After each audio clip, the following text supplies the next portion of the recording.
मेरी नई नई शादी हुई थी और मैं अपने पति के साथ अपने कमरे में सोई थी। लेकिन जब सुबह नींद खुली तो मेरे बिस्तर पर मेरे जेठ थे। ये देखकर मेरे होश उड़ गए। इस तरह से वो रोज मेरे साथ। मैं शादी होकर जब अपने ससुराल आई थी तो मेरे पति मुझे हर रात दूध पीने को देते और कहते कि ये हमारे घर की परंपरा है। जब मैं दूध को पीती थी तो मैं गहरी नींद में सो जाती थी। लेकिन जब मैं सुबह उठती तो मेरे पति की जगह जेठ जी को देखती। ये देखकर मुझे अंदाजा हो गया था कि मेरे जेठ जी मेरे साथ रात को क्या करते हैं। जब एक रात मैं दूध को नहीं पी और ऐसे ही सो गई थी। जब आधी रात हुई तो मेरे जेठ जी मेरे पास आकर सो गए। लेकिन मैं अपने पति समझकर उनके साथ वो सब करती रही। लेकिन जब मेरी नज़र उनके चेहरे पे पड़ी, मेरी तो चीख ही निकल गई। मेरा नाम मनीषा है और मैं दिखने में बहुत ही सुंदर थी। लेकिन मैं बहुत ही गरीब परिवार से ताल्लुक़ रखती थी। मेरे पापा नहीं थे और उनको गुजरे 5 साल हो गए थे। लेकिन पापा के जाने के बाद हम दोनों बहनों को माँ ने ही अकेले पाल पोस के बड़ा किया था। हम दोनों बहनों में सबसे बड़ी मैं थी। मेरी छोटी बहन मुझसे 3 साल ही छोटी थी और घर में पैसों की तंगी की वजह से मैं अपनी पढ़ाई पूरी नहीं कर पाई थी। मेरी माँ दूसरों के घर में काम करती थी, जिससे केवल घर का ही खर्चा चल पाता था। लेकिन उससे ज़्यादा हम और अपने लिए कुछ कर भी नहीं सकते थे। धीरे धीरे समय गुजरने लगा और मेरी शादी की भी उम्र हो गई। माँ को मेरी शादी की फिक्र होने लगी थी, क्योंकि आजकल बिना दहेज के शादी होना बहुत ही मुश्किल था। लेकिन मेरी माँ के पास इतने पैसे नहीं थे। वैसे माँ को कुछ लोगों के पास पैसे मांगने के लिए गई थी, लेकिन उनमें से कुछ पैसे देने के लिए मना कर दिए थे और कुछ लोगों ने मेरी माँ के साथ गलत व्यवहार भी किया था, जिससे मेरी माँ चुपचाप अपने घर लौट आई थी। जब मेरी शादी को लेकर बहुत ही ज़्यादा परेशान रहने लगी थी। मेरे थोड़े बहुत रिश्तेदार भी थे, लेकिन उनके भी हालात हमारे ही जैसे थे। वो ज़्यादा अमीर नहीं थे, बस कमाना और खाना यही हमारी ज़िंदगी चल रही थी। तभी एक दिन एक आदमी हमारे घर आता है। उसने मेरी माँ से कुछ बातें की और मेरी शादी तय कर दी। जो आदमी हमारे घर पर आया था, वह अपने छोटे भाई की शादी मुझसे तय किया और वहाँ से चला गया था। जब मैं ये बात अपनी माँ से पूछी तो उसने बताया कि वह बिना दहेज के ही शादी करने के लिए तैयार हो गया है। माँ के मुंह से ये सब सुनकर मैं चौंक गई। आखिर बिना दहेज की शादी आजकल के ज़माने में कौन करता है। खैर, माँ को शादी को लेकर अब थोड़ी बहुत परेशानी कम हो गई थी। फिर कुछ ही दिनों में मेरी शादी हो गई और मैं अपने ससुराल आ गई। लेकिन ना तो अभी तक मैंने अपने पति को देखा था और ना ही वो मेरे साथ थे। ससुराल के जाने के बाद मुझे मालूम हुआ था कि मेरे पति का नाम मनोज है। वो दिखने में ज़्यादा तो नहीं पर ठीक ठाक थे। मेरे ससुराल वाले बहुत ही पैसे वाले थे। उनका घर देखने से ही मुझे अंदाज़ा हो गया था कि ससुराल में मेरे जेठ जेठानी और पति के अलावा और कोई नहीं है। मैंने एक नज़र अपनी जेठानी की तरफ देखा था। मैंने देखा कि वह अपनी व्हील चेयर पर बैठी हुई थी। अभी वह बिल्कुल ही जवान और खूबसूरत थी। मैं उस घर में नई नवेली दुल्हन थी, इसलिए मैं किसी से कुछ भी पूछ नहीं सकती थी। धीरे धीरे वक्त यूं ही गुजर गया और रात हो गई। आज हमारी सुहाग रात थी। रात को हमारे कमरे में अपने पति का आने का इंतजार कर रही थी। थोड़ी ही देर के बाद मेरे पति मनोज अपने कमरे में आए और वह बहुत ही शर्मा रहे थे। उनके चेहरे पर कुछ परेशानियां भी झलक रही थी। तभी वह दूध का गिलास मुझे पकड़ाकर बोले, इसे पी लो। मैंने कहा, नहीं, पहले आप पी लो, इसके बाद मैं पीऊंगी। तब वो कहने लगे, नहीं, घर का रिवाज है कि पत्नी को ही पीना पड़ता है, इसलिए तुम्हें पी लो। उनकी बात को सुनने के बाद मैं उनके हाथ से दूध का गिलास लेकर पी ली। लेकिन दूध पीने के बाद मुझे कुछ होश नहीं रहा। जब मेरी आँख खुली तो सुबह ही हो चुकी थी। मैंने देखा कि मेरे कमरे जैसे तैसे पड़े हैं। फिर मैं उठकर फ्रेश होने चली गई। तभी मुझे अपने अंदर दर्द महसूस हुआ। मैं समझ गई थी कि रात को कुछ ना कुछ जरूर हुआ हो। मैं किसी तरह से फ्रेश होने के बाद जब बाहर आई तो तभी मेरी नज़र जेठ जी के ऊपर पड़ी। वह मुझे देखकर बहुत ही अजीब तरीके से मुस्कुरा रहे थे, जो मेरी समझ से बिल्कुल भी नहीं आ रहा था। मैं उसी हॉल में अपनी नजरें झुकाए बाथरूम में चली गई थी। थोड़ी ही देर के बाद मैं बाहर आई तो मैंने देखा मेरे पति घर के कामों में व्यस्त थे। कुछ इस तरह से वक्त गुजरता गया और मेरी शादी के 1 महीने हो गए। इन 1 महीनों में मैंने गौर किया था कि वह मेरे पति हमेशा मुझसे दूर ही रहना चाहते थे। वह कभी भी बिना किसी कारण के मेरे पास नहीं आते थे और वह जब भी आते तो दूर रहकर ही बातें करते थे, जिससे मुझे बहुत ही अजीब सा लगता था। वहीं उनके विपरीत मेरे जेठ जी का रवैया मेरे प्रति बहुत ही अलग था। वह मेरे पति जैसा मेरा ख्याल रखते और वो अपनी हर बातों को खुलकर मुझसे कहते, जैसे कि मैं उनकी पत्नी हूँ। मैं उनकी बात सुनकर थोड़ी सी सहम जाती थी, क्योंकि मुझे इस तरह जेठ जी की आदतें अच्छी नहीं लगती थी, जो मुझे परेशान करके रखा हुआ था। मैं चाहती थी मेरे पति मनोज मुझसे खुलकर सारी बातें करे, ताकि मैं उन्हें समझ सकूं कि आखिर वो उन्हें इतने परेशान और शांत रहते हैं। मैं उनकी पत्नी थी, इसलिए उनका पूरा अधिकार था कि वह मुझसे किसी तरह की बातें कर सकते थे। लेकिन उनके विपरीत मेरे जेठ जी मुझसे हर बातें हाल चाल जानने की कोशिश करते थे। यहाँ तक कि वह जब भी मुझे देखते तो उनकी आंखों में एक अजीब सी चमक होती थी, जिसे मुझे बार बार ऐसा महसूस होता था जैसे वह मुझसे कुछ चाहते हों। मैं अपने दिल की बात अपने पति से करना चाहती थी, क्योंकि मैं उनकी पत्नी थी। पर मैं अपने पति से कुछ भी कहती तो वह अपनी कोई भी बात पर अपने भाई से जाकर बता देते थे। ये बात मुझे बहुत ही हैरान करती थी। और मैं एक बात भी और गौर की थी कि जब रात होती थी तो मेरे पति कमरे में आते और वह हर दिन मुझे दूध पीने को कहते। जब मैं दूध पीती तो मुझे फौरन ही नींद आ जाती थी। इन सब बातों से मेरा दिमाग खराब होने लगा था कि आखिर मेरे साथ ये सब क्या हो रहा था। जब से मैं ससुराल आई थी तब से मैं जेठानी की सेवा कर रही थी, क्योंकि उनकी हालत ऐसी थी, वह किसी काम को भी नहीं कर सकती थी। जब मैं जेठानी को उनकी हालत के बारे में पूछा तो उन्होंने बताया कि उनकी शादी के 2 महीने बाद ही एक एक्सीडेंट में वह अपने पैरों को खो दी थी।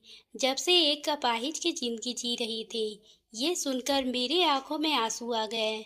वैसे मेरे जेठ जी का अपना कारोबार था, जिसमें वह व्यस्त रहते थे, लेकिन मैं देखती थी कि मेरे पति हमेशा घर में ही रहकर घर का काम किया करते थे। ये बात मेरी समझ से बाहर थी। मैं तो कभी कभी ये सोचती थी कि अगर कल को देवर जी से अलग हो जाए या घर का बंटवारा हो जाए तो हमारा कैसे चलेगा। लेकिन मेरे पति तो मेरी परवाह ही नहीं थी।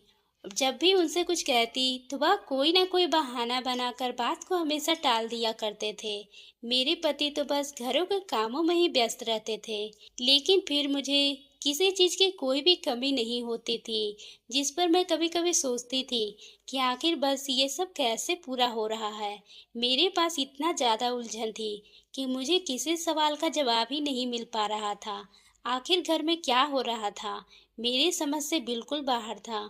मैं अपनी जेठानी से पूछना चाहती थी, लेकिन उनसे भी घर के मामले में कुछ नहीं मालूम हुआ था, क्योंकि वह कमरे से ज्यादा नहीं निकलती थी।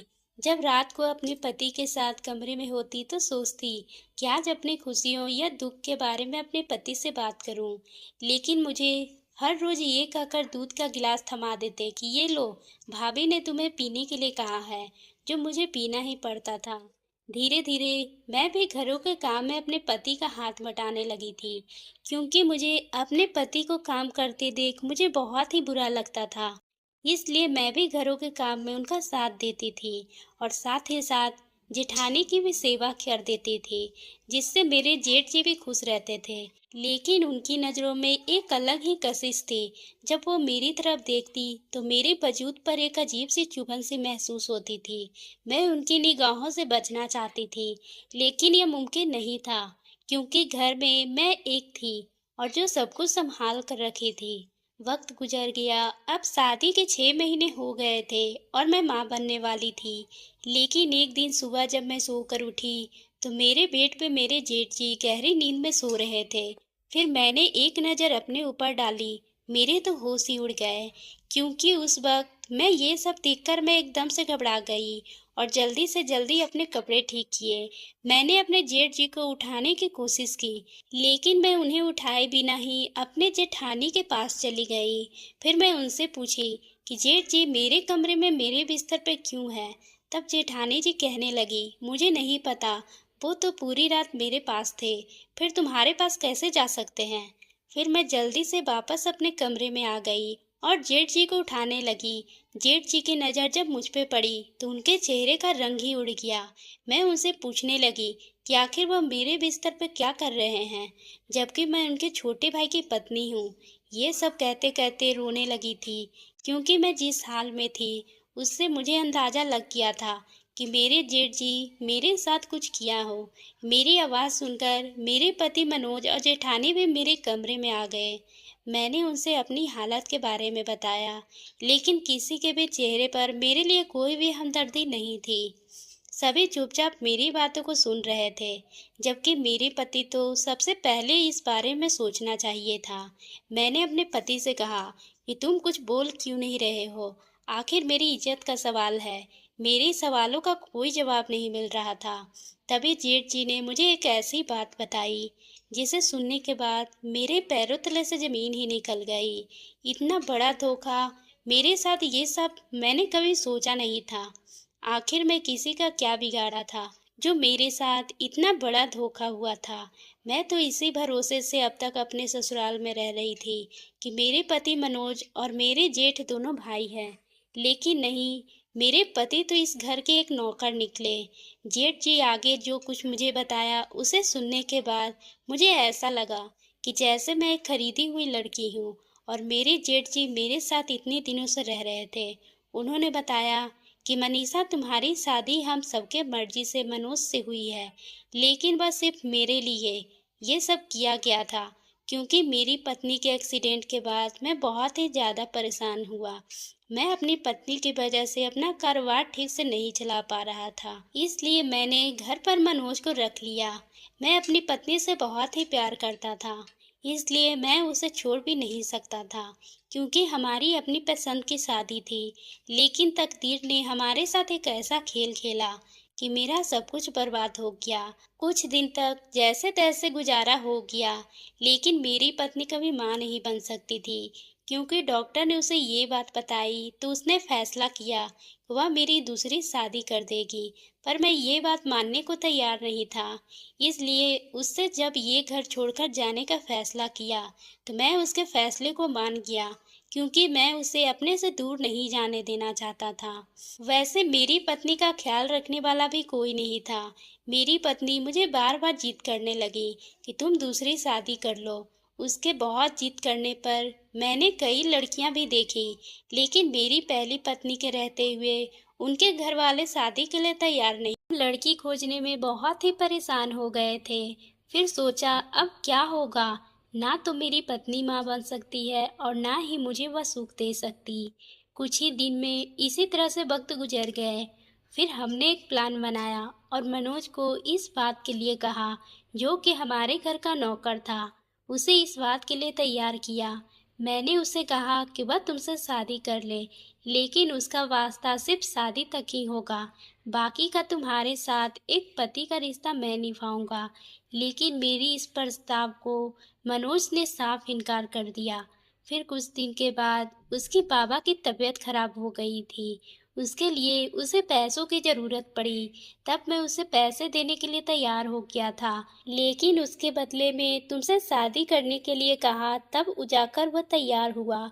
जब से तुम शादी करके यहाँ आई हो, तब से मनोज ने तुम्हें एक बार भी नहीं छुआ है, क्योंकि जो वो दूध का गिलास तुम्हें देता था, उस दूध में दवा मिली होती थी, जिसे पीते ही तुम बेहोश होकर सो जाती थी। तब इसके बाद तुम्हारे पास आ जाता था और तुम्हारे उठने से पहले ही उठकर मैं अपने कमरे में चला जाता था। लेकिन ना जाने आज कैसे मैं सोया हुआ रह गया और तुम्हें ये सब कुछ मालूम चल गया। आज तक तुम्हें जितना कुछ भी मिल रहा था, वह सब मैं ही लाकर तुम्हें देता था, क्योंकि मैं तुम्हें अपनी पत्नी मानता हूँ और तुम इस घर की मालकिन हो। हम लोग चाहते थे एक अच्छा सा वक्त देखकर सब कुछ तुम्हें बता देंगे, लेकिन मुझे नहीं पता था कि आज ही हालात में तुम्हें सब बताना ही पड़ेगा। मैं जेठ की बातों को सुनकर सिर्फ रोए जा रही थी। तभी मेरी जेठानी अचानक से अपनी व्हील चेयर से गिर गई और मेरे पैर पकड़कर कहने लगी, मनीषा, हमारा रास्ता गलत जरूर है, लेकिन इरादा गलत नहीं था। वैसे भी मैं तुम्हें अपनी बहन की तरह मानती हूँ, इसलिए मैंने अपना सुहाग का बंटवारा कर दिया। अब हमारे घर की लाज तुम्हारे हाथों में है, क्योंकि अब मेरी हालत वैसी ही नहीं है कि मैं इस घर की बारिश दे सकूं, और तुम मेरे पति को औलाद का सुख देने वाली हो। इससे बड़ी खुशी मेरे लिए और कुछ नहीं हो सकती। इसलिए हो सके तो तुम मुझे और मेरे पति को माफ कर दो। मेरी जीत की वजह से मेरे पति ने ये कदम उठाया। मैं अब क्या करती। मैं जेठानी को अपनी बड़ी बहन की तरह ख्याल रखा था, और मेरे पास कोई भी रास्ता नहीं था, क्योंकि मैं अपने घर वापस नहीं जा सकती थी। इसलिए मैंने कहा, ठीक है, पर मेरी एक शर्त है। आप चाहते हैं कि मैं हमेशा आपकी पत्नी बनकर रहूं, तो आप मुझसे दोबारा शादी कीजिए, ताकि मैं आपको अपने पति के दिल से स्वीकार कर सकूं। अब मनोज भी अपने मालिक की जिम्मेदारियों से मुक्त हो चुका था, और वो अपने गांव वापस जाना चाहता था, क्योंकि उसे घर के हालात भी बहुत ही ज़्यादा खराब थी। फिर कुछ ही दिन के बाद मेरे जेठ से मुझसे शादी कर ली, और वह मेरा सच में पति बन गया। कभी कभी कुछ समस्याएं ऐसी होती है जिसका फैसला करना बहुत ही मुश्किल हो जाता है। आखिर कौन सा फैसला ले, इसी कश्मकश में इंसान इस तरह के राह चुन लेता है जो कि उसे नहीं चुनना चाहिए। तो दोस्तों, आपको ये कहानी कैसी लगी? अगर पसंद आई हो तो आप मेरे चैनल को सब्सक्राइब करना ना भूलें, और बेल आइकन को भी प्रेस करें।